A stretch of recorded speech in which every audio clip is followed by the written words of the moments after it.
بسم اللہ الرحمن الرحیم۔ السلام علیکم۔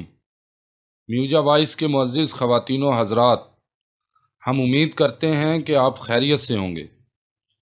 آثار قیامت سورہ اسرافیل کی اس خطرناک چیخ کا نام ہے جس سے پوری کائنات میں زلزلہ آ جائے گا۔ اس ہمہ گیر زلزلے کے پہلے جھٹکوں سے ہی دہشت زدہ ہو کر دودھ پلانے والی مائیں اپنے دودھ پلانے والے بچوں کو بھول جائیں گی۔ حاملہ عورتوں کے حمل ساقط ہو جائیں گے۔ اس چیخ اور زلزلے کی شدت بڑھتی جائے گی جس سے تمام انسان اور جانور مر جائیں گے، یہاں تک کہ دنیا اور آسمان کے درمیان کوئی زندہ نہ بچے گا۔ زمین پھٹ جائے گی، پہاڑ روئی کی طرح اڑتے پھریں گے، ستارے اور سیارے ٹوٹ گریں گے اور پوری کائنات موت کی آغوش میں چلی جائے گی۔ اس بڑے دن کی خبر تمام انبیاء کرام علیہ السلام اپنی امتوں کو دیتے چلے آئے تھے، لیکن رسول خدا صلی اللہ علیہ وآلہ وسلم نے یہ بتایا کہ قیامت قریب آ گئی ہے اور میں اس دنیا میں اللہ کا آخری رسول ہوں۔ قرآن کریم نے بھی بتلایا کہ قیامت نزدیک آ گئی ہے، اور چاند شق ہو گیا اور یہ کہہ کر لوگوں کو چونکایا، اور کیا یہ لوگ بس قیامت کے منتظر ہیں کہ وہ ان پر آن پڑے؟ سو یاد رکھو اس کی متعدد علامتیں آ چکی ہیں، تو جب قیامت ان کے سامنے آن کھڑی ہوگی اس وقت ان کو سمجھنا کہاں میسر ہوگا۔ لیکن قیامت کب آئے گی، اس کی ٹھیک ٹھیک تاریخ، سال اور صدی اللہ کے سوا کسی کو معلوم نہیں۔ یہ ایسا راز ہے جو خالق کائنات نے کسی فرشتے اور نبی کو بھی نہ بتایا۔ جبریل امین نے رسول اللہ صلی اللہ علیہ وآلہ وسلم سے پوچھا تو ان کو بھی یہی جواب ملا۔ جس سے پوچھا جا رہا ہے وہ سائل سے زیادہ کچھ نہیں جانتا۔ قرآن کریم نے بھی بتایا قیامت کا مقررہ وقت اللہ کے سوا کسی کو بھی معلوم نہیں۔ چند آیات ہیں۔ یہ لوگ آپ سے قیامت کے متعلق پوچھتے ہیں کہ اس کا وقوع کب ہوگا، سو اس کے بیان کرنے سے آپ کا کیا تعلق؟ اس کے علم کا تعین کا مدار صرف آپ کے رب کی طرف ہے۔ ارشاد خداوندی ہے، یہ آپ سے قیامت کے بارے میں پوچھتے ہیں کہ یہ کب آئے گی، آپ فرما دیجئے کہ اس کا علم تو صرف میرے رب کو ہے، اس کے وقت پر اللہ کے سوا کوئی دوسرا ظاہر نہ کرے گا۔ وہ آسمانوں اور زمینوں میں بڑا بھاری حادثہ ہوگا، وہ تم پر اچانک آ پڑے گی۔ وہ تم سے ایسے پوچھتے ہیں جیسے آپ گویا اس کی تحقیقات کر چکے ہیں۔ آپ فرما دیجئے اس کا علم صرف اللہ کے پاس ہی ہے، لیکن کچھ لوگ نہیں جانتے۔ علامات قیامت کی احادیث میں حضرت انس رضی اللہ عنہ سے روایت ہے کہ رسول اللہ صلی اللہ علیہ وآلہ وسلم نے فرمایا، موت قیامت ہے، پس جو مرا اس کی قیامت تو آ ہی گئی۔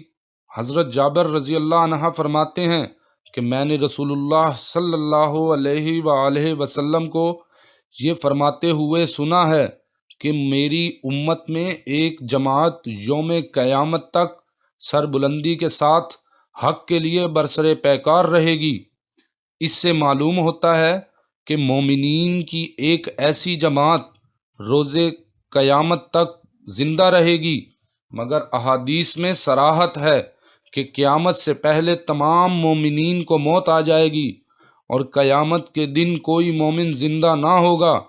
وہ احادیث یہ ہیں، بے شک اللہ عز و جل ایک ہوا بھیجے گا جو ریشم سے زیادہ نرم ہوگی، پس جس کے دل میں ایک دانہ یا ایک ذرہ کے برابر بھی ایمان ہوگا وہ اسے نہ چھوئے گی اور اس کی روح قبض کر لے گی۔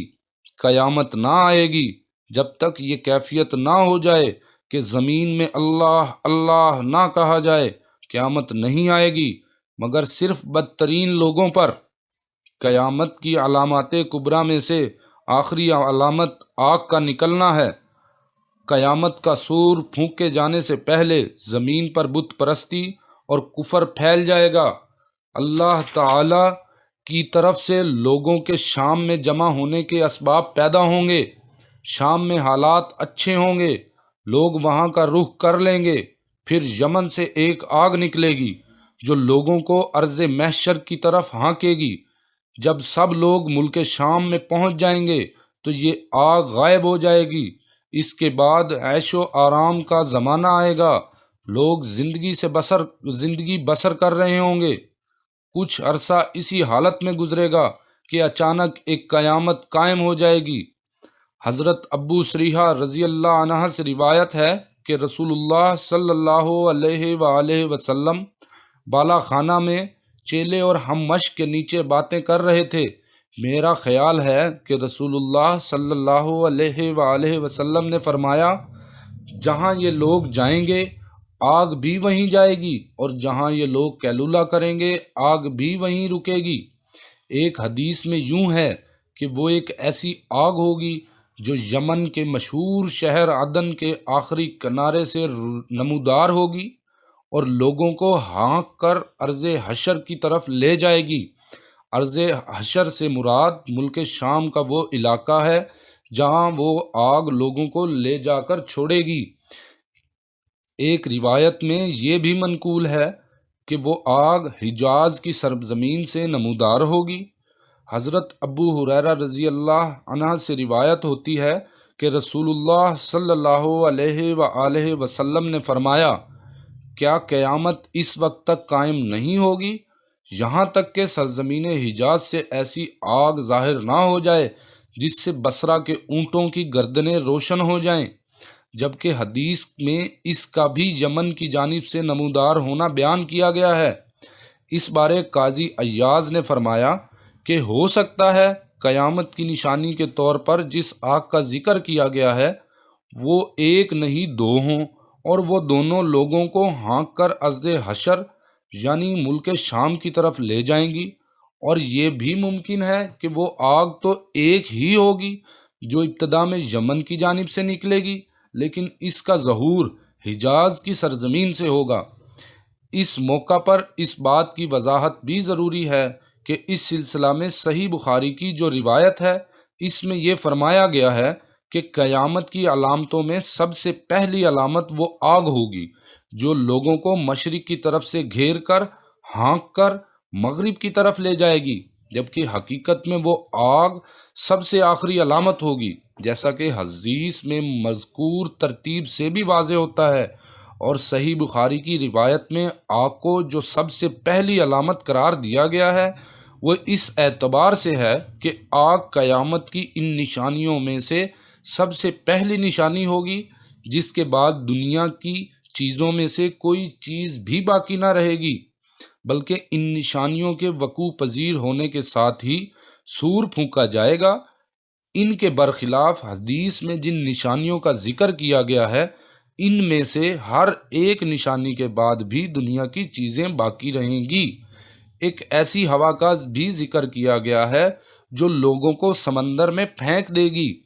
یہ روایت بظاہر اس روایت کے خلاف ہے جس میں آگ کا ذکر ہے، پس ان دونوں روایتوں کے درمیان مطابقت اور یکسانیت پیدا کرنے کے لیے یہ کہا گیا ہے کہ ایک دوسری روایت میں لفظ ناس لوگوں سے مراد کفار ہیں، کیونکہ مسلمان تو اس وقت ہوں گے ہی نہیں، اور ان کفار کو ہانکنے والی آگ ہوا کے سخت جکھڑ کے ساتھ ملی ہوئی ہوگی تاکہ ان کفار کو سمندر میں دھکیلنے کا عمل زیادہ تیز رفتاری کے ساتھ پورا ہو۔ سو قرآن کریم میں اس حقیقت کی طرف اشارہ کیا گیا ہے، ایک زبردست آگ جو یمن سے نکلے گی اور لوگوں کو ہانکتی ہوئی محشر کی طرف لے جائے گی۔ لوگ آگے ہوں گے اور آگ پیچھے، جو پیچھے رہ جائے گا وہ جل جائے گا۔ یمن میں کئی آتش فشاؤں کے دہانے موجود ہیں، قیاس یہی ہے کہ یہ آگ یہیں سے نکلے گی۔ میدان حشر کے بارے میں اختلاف ہے، عرفات کے میدان کو بھی کہا جاتا ہے، جبکہ شام، اردن، لبنان اور فلسطین کے مقامات کی طرف بھی اشارہ ہے۔ یہیں بیت المقدس بھی ہے، اور کئی احادیث میں رسول کریم صلی اللہ علیہ وآلہ وسلم نے اس مقام یعنی بیت المقدس اور فلسطین کی تعریف فرمائی ہے، اور یہیں دجال اور یہودیوں کا خاتمہ بھی ہوگا۔ دعا ہے کہ اللہ تعالی ہمیں آخرت کی تیاری کرنے کی توفیق عطا فرمائے۔ السلام علیکم ورحمۃ اللہ وبرکاتہ۔